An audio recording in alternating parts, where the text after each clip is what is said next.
चांदी का जूता। संयोग की बात थी कि मैं जिस दिन अपने वकील शिवराम के घर पहुंचा, उसी दिन मेरे मित्र के पुत्र की वर्षगांठ धूमधाम से मनाई जा रही थी। भोज में निमंत्रित व्यक्तियों में वेंकटेश्वर राव को देखकर मेरी बांछें खिल गई। उसी समय देखता क्या हूँ, एकदम उछलकर वो मुझसे गले मिला। दूसरे दिन प्रातः मित्र का न्योता पाकर नाश्ता करने उसके घर पहुंचा। सर्वप्रथम विलायती व कीमती अल्सेशियन सोनी ने हमारा स्वागत इस तरह किया मानो वह ये जानती हो कि मैं उसके मालिक का अभिन्न मित्र है। बाथरूम से सर पोंछते हुए वेंकटेश्वर राव सीधे बैठक में आ पहुंचा, पंखा चलाया, अखबार हाथ में थमाकर कपड़े पहनने के लिए शयनकक्ष में चला गया। बैठक इस तरह सजाई गई थी मानो फिल्मी शूटिंग करने के लिए अभी अभी तैयार किया गया सेट हो। मैं मन ही मन अपने मित्र की पत्नी की अलंकारप्रियता का अभिनंदन करने लगा, साथ ही उससे अपनी घरवाली की तुलना करने लगा। दीवारों पर सुप्रसिद्ध कलाकारों की पेंटिंगें सुशोभित थीं। सारी बैठक एकदम साफ सुथरी और मनमोहक थी। मैं सोचने लगा कि हॉस्टल में रहते वेंकटेश्वर राव कैसा लापरवाह रहा करता था, आज उसकी रुचि में ऐसा भारी परिवर्तन क्यों कर हुआ। वह सदा अपनी चीजें अस्त व्यस्त रख छोड़ता था, उन्हें करीने से सजाने की उसकी आदत ही न थी। मैं चिढ़कर उसे लाख समझा देता, किंतु उसकी लापरवाही में कोई परिवर्तन न देखकर हार मान चुका था। कभी कभी कहा करता था, यार तुम्हारी घरवाली ही शायद तुम्हें बदल सकेगी। अचानक मुझे स्मरण आया, राव में तो कोई परिवर्तन न हुआ होगा, उसकी श्रीमती रमा की कला होगी। वाह, रमा तो सौंदर्य की आराधिका होगी। भाई साहब नमस्ते, शायद आप रास्ता भूल गए हैं जो हमारे घर आए, रमा एक सांस में कह गई। मैंने ब्लिट्स को तिपाई पर रखते हुए दृष्टि उठाई तो देखता क्या हूँ, सामने हाथ जोड़े हंसमुख रमा खड़ी है।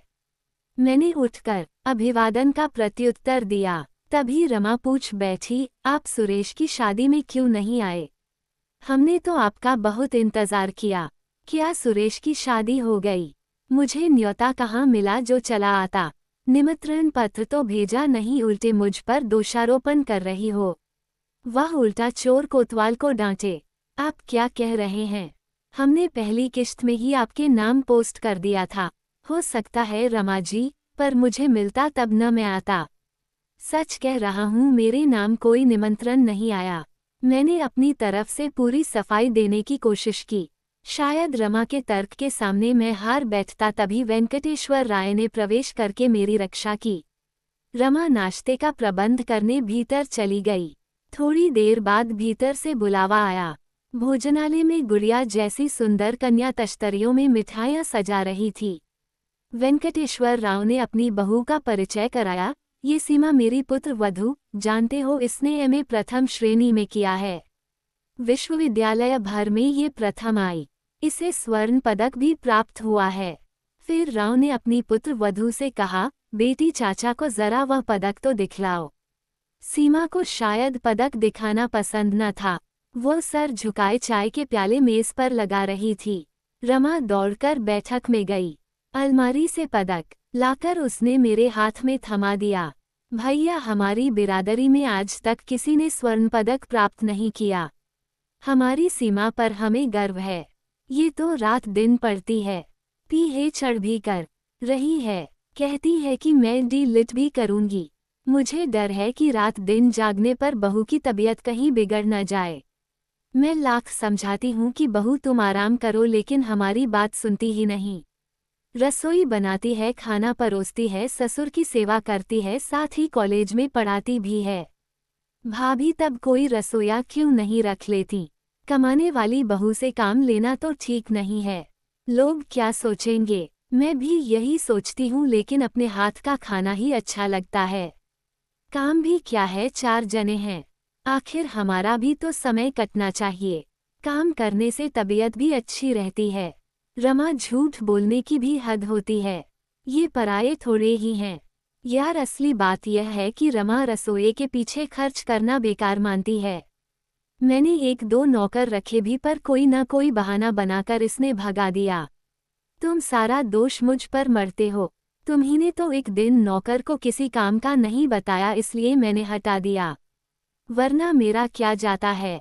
कमाने वाले तुम हो और खर्चने वाले भी तुम ही हो। मैं आराम से बैठ जाती, मुझे क्या पड़ा है हाथ जलाने को। रमा खींच उठी। मैंने बीच बचाव के ख्याल से समझाया, अपना काम खुद करने में बुरा क्या है। भाभी का समय भी कटेगा और तुम लोगों को बढ़िया खाना भी मिलेगा। जब वो स्वयं खाना बनाने को तैयार हैं तो तुम रोकने की क्यों सोचते हो। अगर वो खुद बना ले तो मुझे कोई आपत्ति नहीं है, मगर बेचारी बहू से सारा दिन काम लेती है, उसे पढ़ने की फुर्सत नहीं मिलती। जब वह 600 रुपये मासिक कमाकर लाती है तो उसमें से 100 रुपये रसोई के पीछे खर्च करने में क्या हर्ज है। अगर अशिक्षित बहू घर आती तो क्या होता। मेरे भाई के घर के हालात जानते हो। 50,000 रुपये लेकर मैट्रिक पास बहू को घर लाए। वह रानी की तरह बैठी रहती है, परोसने तक का काम नहीं करती। कोई छोटा मोटा काम बता दे तो कहती है, मेरे पिताजी ने इसलिए 50,000 रुपये नहीं दिए हैं कि मैं आपके घर बेगारी करूं। वे रुपए बैंक में जमा कर दो, जो ब्याज मिले उससे नौकर रख लो। आखिर मेरी बहू तो ऐसी नहीं, बेचारी अपना एक भी मिनट आराम करने में नहीं बिताती। समझो कि यह हमारी खुशकिस्मती थी कि ऐसी बहू हमें मिली। पति को बहू की तारीफ के पुल बांधते देख रमा से रहा नहीं गया। वो तनकर बोली, हम ही चाकरी करने के लिए पैदा हो गई हैं न। मेरे बाप दादे जमींदार थे, हमारे मायके में नौकर चाकर गाड़ी सब कुछ थी, लेकिन मैं यहाँ क्या भोग रही हूँ। बात बढ़ते देख में वेंकटेश्वर राव के साथ उठकर बैठक में आ गया।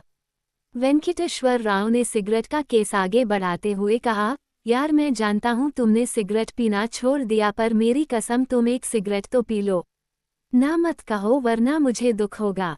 मैं उस हालत में राव को अप्रसन्न नहीं करना चाहता था। सिगरेट जलाकर कश लेते हुए सोचने लगा, नाहक राव के घर में क्यों तनाव आ गया। राव ने एश ट्रे लाकर तिपाई पर रखा। मेरी उत्सुकता जगी। वह चांदी का बना था, उल्टे जूते की आकृति का था।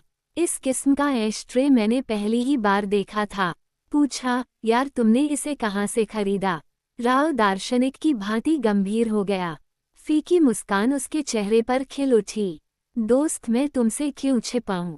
यह एश ट्रे मेरे थोथे आदर्शों का उपहास करने वाला अविस्मरणीय चिन्ह है।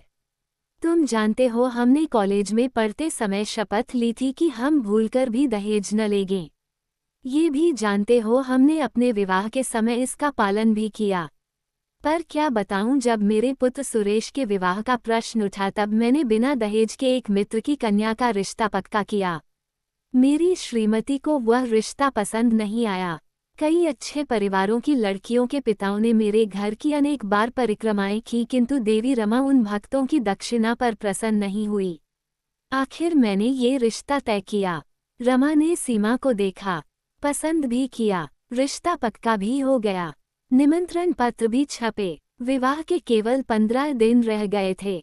रमा सोच रही थी कि सीमा के पिता सिविल सप्लाई अफसर हैं, उसने दोनों हाथों खूब कमाया होगा, बिना मांगे हजारों की दक्षिणा मिल जाएगी।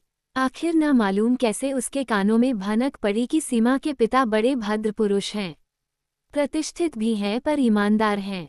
उन्होंने कभी रिश्वत नहीं ली है, इसलिए यह विवाह ठाठ से तो करेंगे किंतु दहेज में एक पैसा न देंगे। जब सुंदर सुशील एवं योग्य कन्या को हम कन्यादान की रस्म अदा कर सौंपते हैं तो दक्षिणा क्यों चुकाएं। मैंने भी कभी सीमा के पिता से दहेज की मांग नहीं की थी। रमा मुझ पर दबाव डालने लगी कि मैं सीमा के पिता से दहेज की रकम की बात पक्की कर लूं। आखिर मैं विवश हो गया। झिझकते हुए मैंने सीमा के पिता के कानों में यह बात डाल दी। मैंने सिर्फ इतना ही कहा, भाई साहब कई लोग 2 लाख रुपयों के दहेज का लोभ दिखाते मेरे घर आए, लेकिन मैंने उन सभी रिश्तों को ठुकरा दिया। मैं सिर्फ लड़की को योग्य सुशील और सुंदर देखना चाहता था। मेरी श्रीमती कुछ और सोचती है। मैं यही कहूँगा कि हम दोनों परिवारों की प्रतिष्ठा को ध्यान में रखते हुए उचित रकम अवश्य दें। ये शब्द कहकर मैं घर लौट आया। वह भले मानुस थे, मुझ पर नाराज भी नहीं हुए, लेकिन मैंने घर लौटकर रमा को सूचना दी कि अच्छी खासी रकम दहेज में मिल जाएगी, तुम फिक्र मत करो। विवाह के दिन तक रोज वो मुझे तंग करती रही कि तुमने ये क्यों नहीं कहा कि 50,000 रुपयों का दहेज मिलने पर ही हम आपकी कन्या को ब्याहेंगे। मैंने एक सप्ताह बाद सुना कि सीमा के पिता ने राइस मिलर्स एसोसिएशन के सदस्यों को अपने घर बुलाया था। राइस मिलर्स एसोसिएशन ने कन्या को एक बहुत बड़ा चांदी का बर्तन भेंट किया। वही बर्तन हमें दहेज में प्राप्त हुआ।